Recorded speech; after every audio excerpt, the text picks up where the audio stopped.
Olá, queridos e amados irmãos, a graça e a paz do nosso Senhor Jesus. Eu sou a missionária Alessandra Rocha, do canal A Verdade que Fortalece. Esse canal criado para estudarmos a Palavra de Deus, a Bíblia Sagrada. Hoje nós vamos dar continuidade aos nossos estudos da Epístola aos Romanos, em que intitulamos de Maravilhosa Graça, apreciando a liberdade através da justiça de Deus. A unidade 2, em que vamos tratar das bênçãos da justificação e vamos falar hoje da grandeza que Cristo fez, que está no capítulo 5, no verso 12 ao verso 21. Lembrando os irmãos que na descrição desse vídeo vamos colocar os links das aulas anteriores para que vocês não percam nenhuma dessas aulas, nenhum desses estudos, porque é um desencadear de ideias nessa Epístola aos Romanos em que fala de todo o Evangelho da graça de Deus. Não esqueça também de dar o seu comentário, sugestão, é muito importante para nós, para crescermos nessas aulas, através dessas aulas, o feedback de vocês. As dúvidas, as sugestões, como pode melhorar, alguma coisa que possa estar sendo colocado no coração de vocês de um desejo em que nós possamos compartilhar o conhecimento dessa epístola com vocês. Também está na descrição desse vídeo toda a bibliografia, os autores em que nós buscamos o conhecimento para colocar esse estudo a serviço de vocês, ao benefício de vocês. Mas antes de começarmos, como sempre, vamos colocar as nossas vidas na presença do Senhor, porque nada podemos fazer e ter entendimento do Senhor sem a sua mão graciosa sobre nós. Então vamos orar, queridos? Senhor Deus, gracioso e generoso Pai, colocamos nossos corações, a nossa vida na Tua presença, clamando que o Senhor venha ao encontro das nossas necessidades, abra o nosso entendimento para que possamos desfrutar de tudo aquilo que o Senhor Jesus conquistou na cruz do Calvário para nós. É muito importante, meu Senhor, que haja entendimento para que possamos fortalecer a nossa fé, compreender a profundidade deste amor de Cristo por nós, a fim de que possamos glorificar o Teu nome através das nossas vidas. Assim nós oramos agradecidos pela oportunidade e liberdade de estudarmos a Tua Palavra. Amém? Amém, queridos?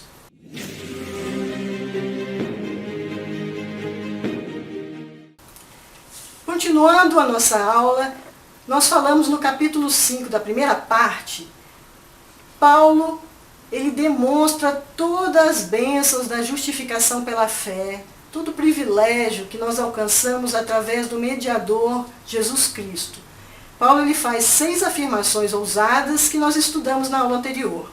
Que nós temos paz com Deus, que nós estamos firmes na graça, que nós nos gloriamos na esperança da glória de Deus, que nós nos gloriamos nas tribulações, que seremos salvos por meio de Cristo, que nós nos gloriamos em Deus. Essas 6 afirmações nós desenvolvemos através dos versículos da primeira parte dessa carta. Agora nós vamos falar dessa segunda parte. Mas antes de entrarmos na leitura dos versículos, eu quero dar uma pequena introdução, fazer uma retrospectiva da vida de Adão, porque Paulo, nessa segunda parte, ele explica como as bênçãos podem ser alcançadas através da união com Cristo. E ele também vai responder uma série de questões pendentes nos capítulos anteriores, que não ficou muito bem esclarecida. Quais são essas perguntas? A primeira delas é a seguinte: se a morte é o resultado do pecado, e o pecado é a quebra da lei, por que aqueles que viveram de Adão a Moisés sem lei morreram? Paulo também vai explicar por que ninguém, nem judeus e nem gentios, conseguem obedecer à lei de Deus, a escrita, a revelada através da natureza e na consciência humana. Tudo isso ele vai explicar. Ele também pergunta, quer dizer, ele esclarece, por que é necessário que a justificação e a vida viessem através de um único homem e não pelas obras individuais de cada um. Ele também esclarece se a perdição e a salvação gira em torno de Adão e de Jesus, qual o motivo dele ter dado a lei? Ele também deixa bem claro de que maneira a morte e a ressurreição de Cristo são de valor para nós, uma vez que somos separados no tempo desses acontecimentos. É muito interessante como Paulo coloca nesses versículos, fechando essas brechas e essas lacunas que ficaram sem esclarecimento nos capítulos anteriores. Ele só afirmou que todos pecaram, destituídos estão da glória de Deus, mas não explicou por que eles tinham a incapacidade de obedecer. Então, todos esses versículos que vamos ler vai responder essas questões. Ele compara sempre Jesus a Adão. Ele vai responder essas questões através dessa analogia.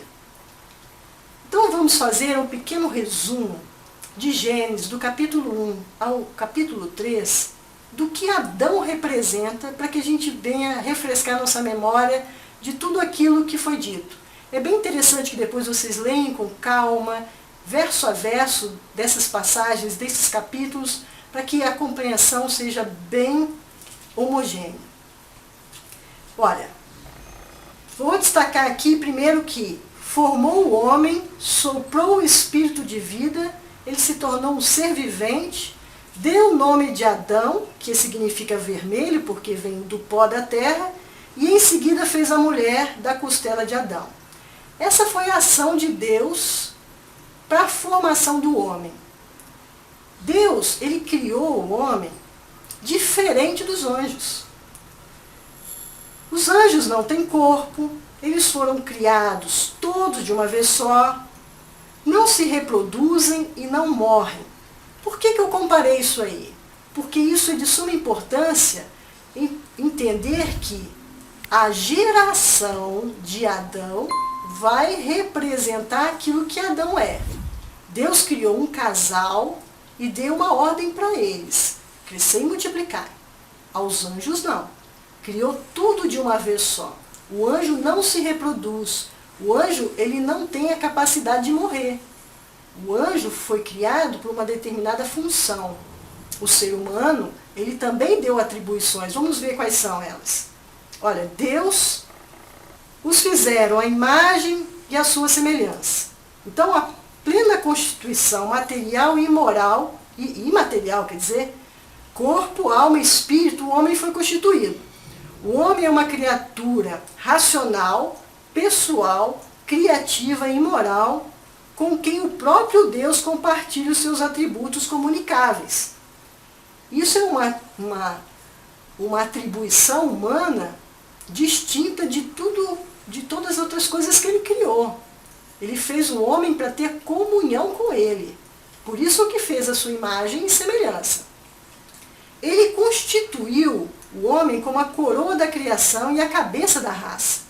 Por quê? Porque ele deu uma ordem: crescer e multiplicai. Deus lhe deu alguns mandatos, povoassem a terra, que cuidassem do jardim, e fez um pacto. Esse pacto é chamado de pacto das obras. Esse pacto dizia para não comer o fruto da árvore da vida. O que aconteceu? Adão quebrou o pacto. Ele desobedeceu. A desobediência é um pecado. A condenação e a morte espiritual, física e moral aconteceu em Adão. Então, o primeiro filho de Adão nasceu sob a condenação e ira, inclinado ao mal e à natureza pecadora. Veja bem, é muito importante nós compreendermos isso, porque a descendência de Adão levou consigo todas as características de Adão. Adão, ele não teve nenhum filho antes da desobediência. Posterior à obediência, sim. Então, toda a característica da humanidade está representada em Adão. Perfeito? Então, vamos seguir. Adão perfigura aquele que havia de vir, que é Cristo. Vimos isso em 1 Coríntios, capítulo 15, verso 45 ao verso 49. Vamos ler.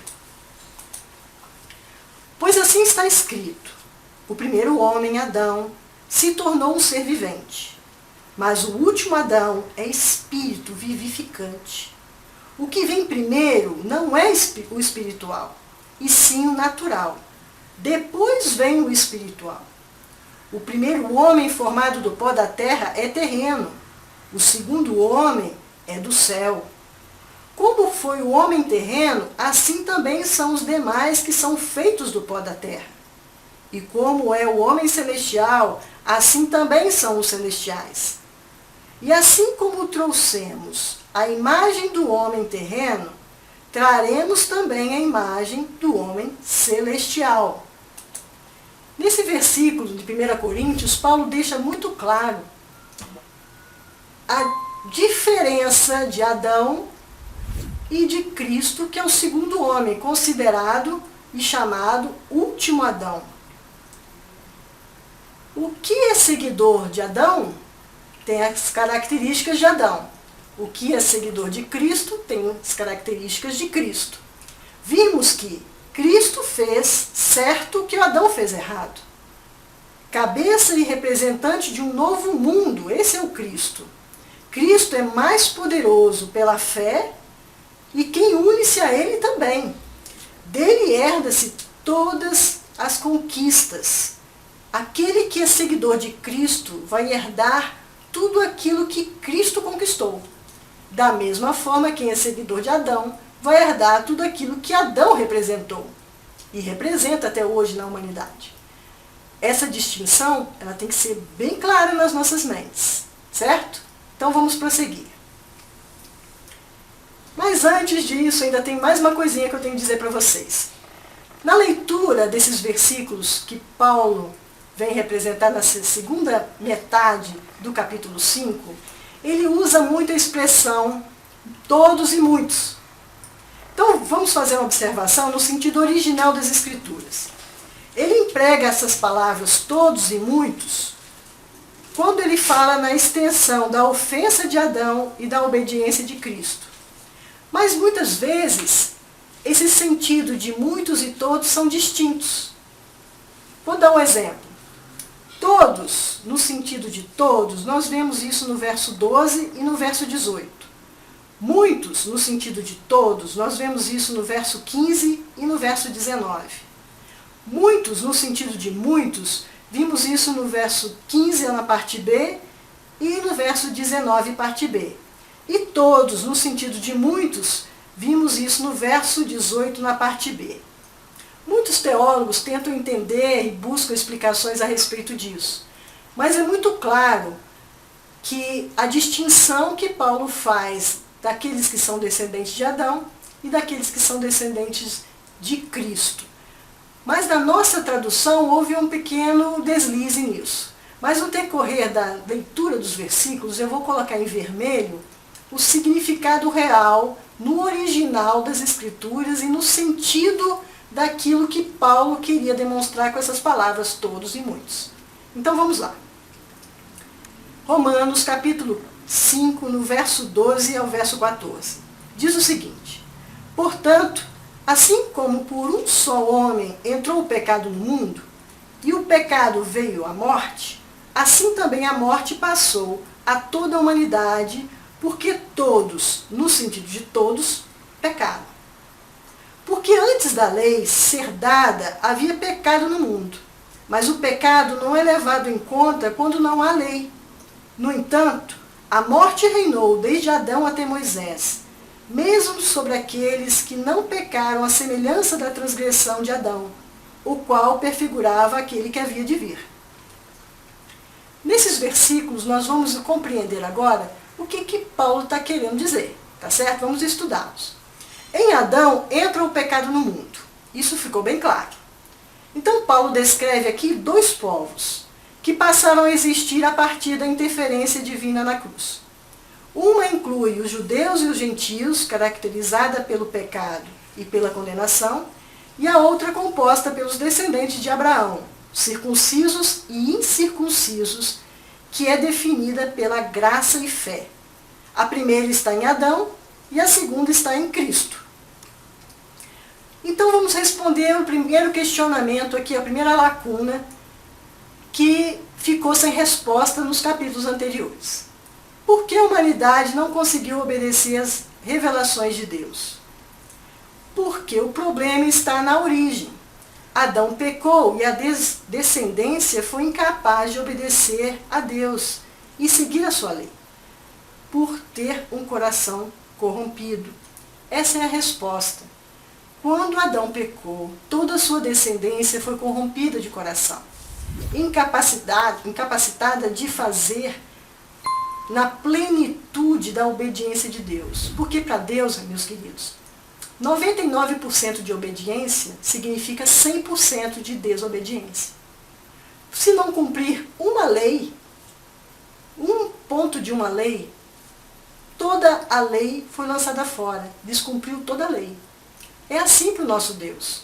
Por isso que há a incapacidade, mesmo que um coração é desejoso de cumprir a lei, tudo certinho, a natureza de um coração corrompido incapacita dessa obediência ser completa. Outra questão que vimos é por que havia morte entre Adão e Moisés se não existia a lei para mostrar o pecado. Ora, nós temos a resposta nesses versos, porque o pecado original é a razão dessa morte. Mesmo sem lei, os homens estão sob a condenação da morte. A lei, ela não gera o pecado. Ela mostra o que é e o que não é pecado. Sendo assim, por isso que a humanidade, entre Adão e Moisés, pecaram. Porque em seus corações, eles tinham a revelação de Deus, mas a incapacidade de cumprir a vontade de Deus condenou todos esses homens à morte. Entenderam, queridos? Vamos continuar. O apóstolo Paulo fez uma comparação entre Cristo e Adão. Assim como a morte e o pecado entraram na vida da humanidade por meio de Adão, a vida, salvação e o perdão de Deus entraram na história humana por meio de Cristo. Jesus fez algo tão reformador na história humana, com tão profunda consequência nos homens, que só pode ser comparado com o que Adão fez no começo da nossa raça humana. Vimos aqui que, nesses versículos, há duas raças agora. Depois do advindo da cruz, Cristo proporcionou condição de uma nova raça.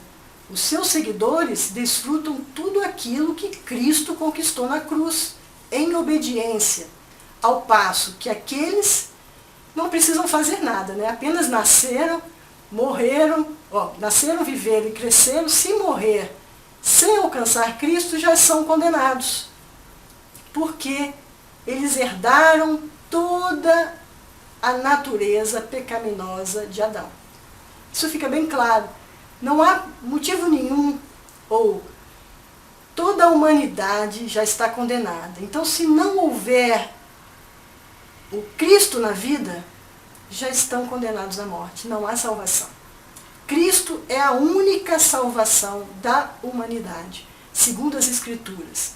Sem o intermédio de Cristo, sem esse mediador, não alcançamos a graça da salvação. Amém, queridos? Há duas humanidades. Ou seguimos Adão, ou seguimos a Cristo. Adão para condenação e morte eterna, Cristo para salvação e vida eterna. Certo? Então vamos continuar. Vamos continuar então a leitura dos versículos. Vamos ler o verso 15 e o verso 16. Mas o dom gratuito não é como a ofensa, porque se muitos, no sentido de todos, morreram pela ofensa de um só, muito mais a graça de Deus e o dom pela graça de um só homem, Jesus Cristo, foram abundantes sobre muitos, no sentido de muitos.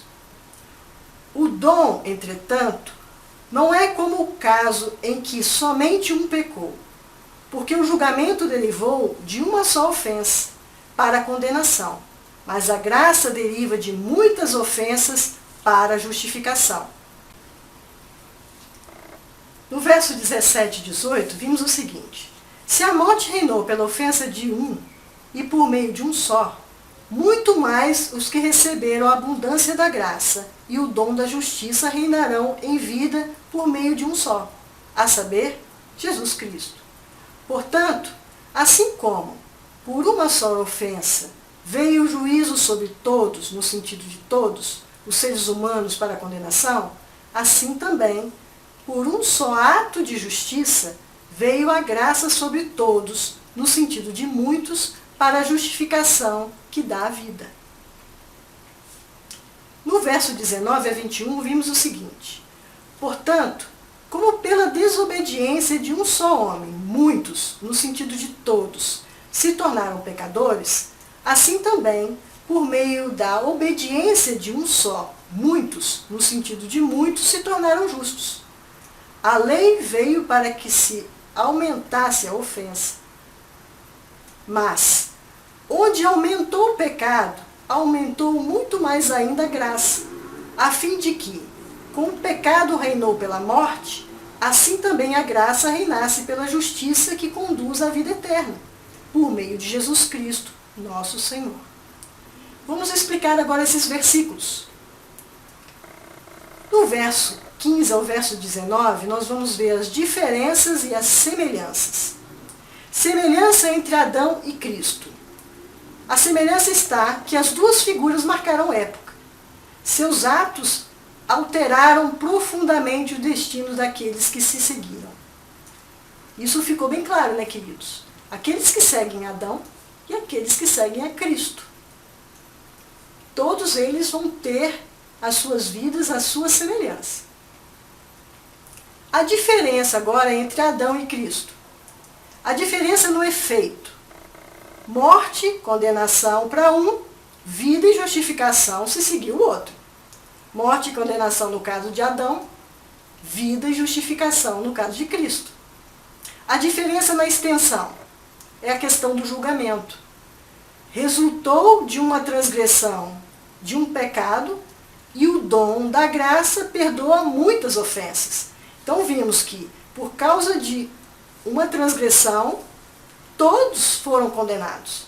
Aqui, por causa de muitas transgressões, muitas ofensas, a graça perdoa todas elas.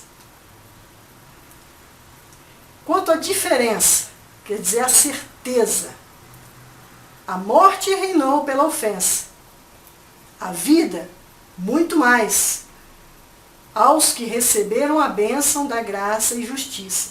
Temos a certeza da morte, para onde reinou é a ofensa original.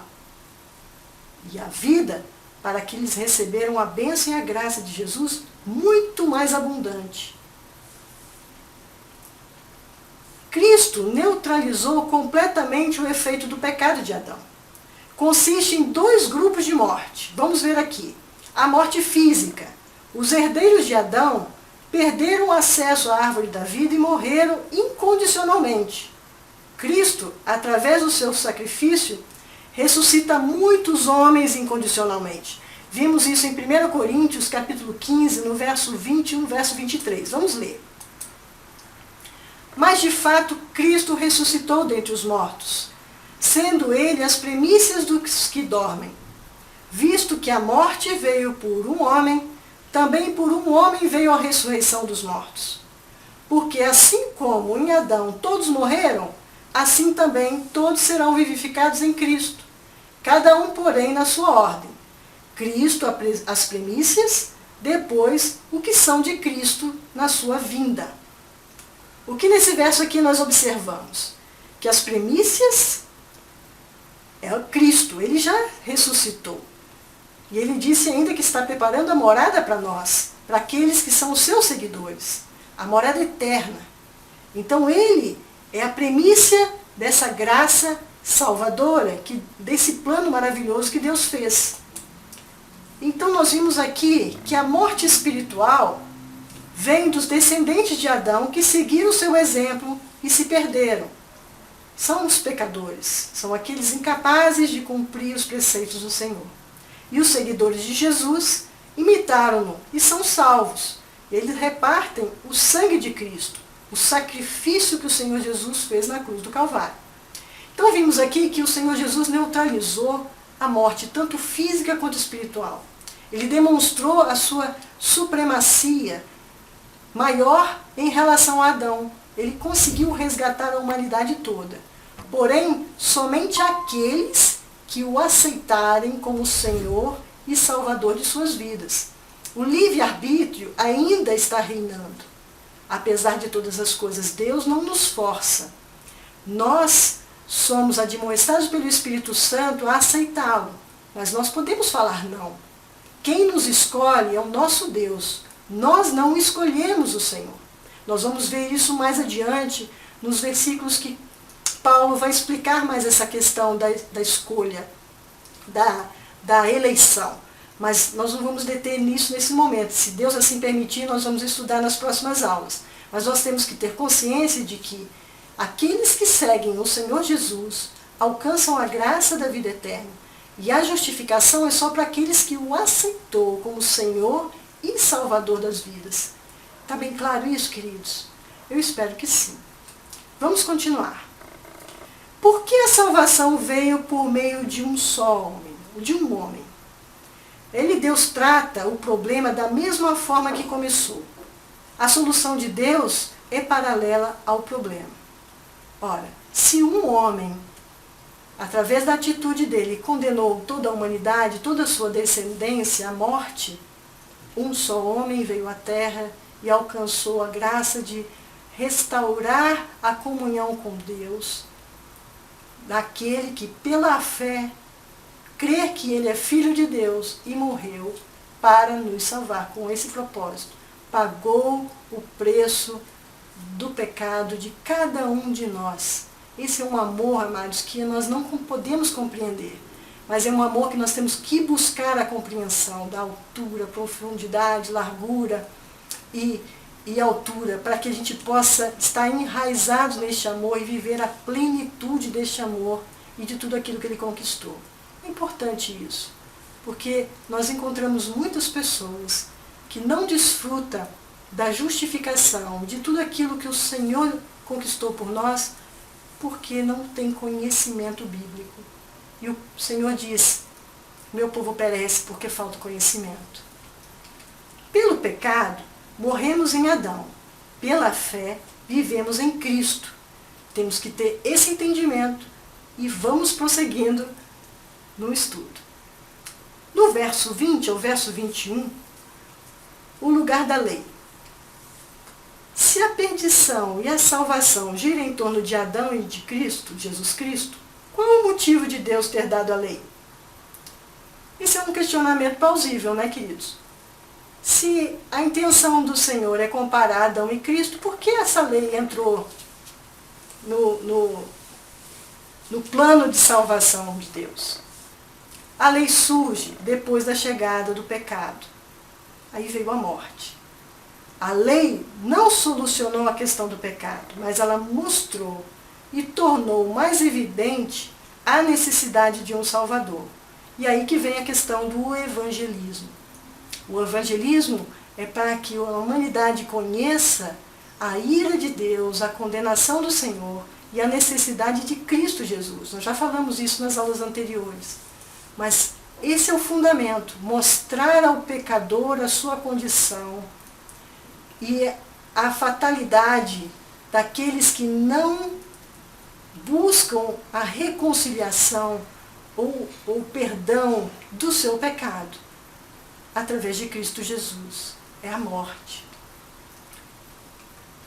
De que maneira a morte e a ressurreição de Cristo são de valor para nós, uma vez que somos separados no tempo? Como é que nós podemos ter a certeza de que tudo aquilo que Cristo conquistou na cruz é para nós? Se nós não vivemos naquela época, se nós não experimentamos daquele momento ímpar, por que eu tenho que ter, e como eu tenho essa certeza de que essa salvação é para nós hoje? Paulo fala, a união com Cristo pela fé, a graça transbordou para neutralizar o pecado. Então evidenciamos a superioridade de Cristo sobre Adão, a grandeza da obra de Cristo neutralizando o pecado de Adão. Isso nos dá a certeza daquilo que Cristo fez. Ele morreu por toda a humanidade. Todos nós podemos ser alcançados pelo Senhor. Por isso que ele diz no seu mandamento, ide por todo mundo e pregai o evangelho a toda criatura, a fim de que todos possam ter condição de serem salvos. Porque quando se lança a palavra de Deus, essa semente que vivifica as nossas vidas, o Espírito Santo toca os corações, convence o pecador do seu pecado e alcança a restauração dessas vidas em Cristo Jesus.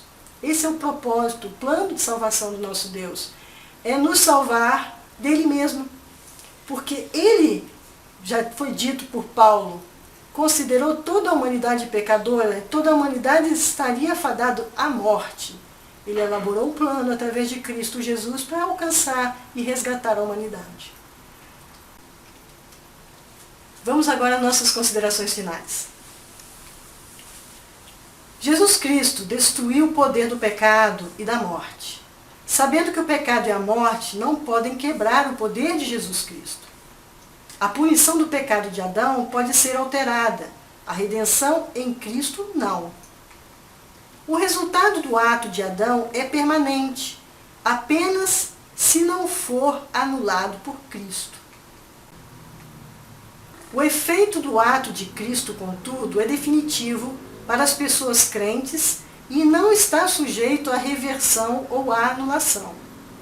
Temos total garantia de que, uma vez que estamos em Cristo, estamos nele eternamente.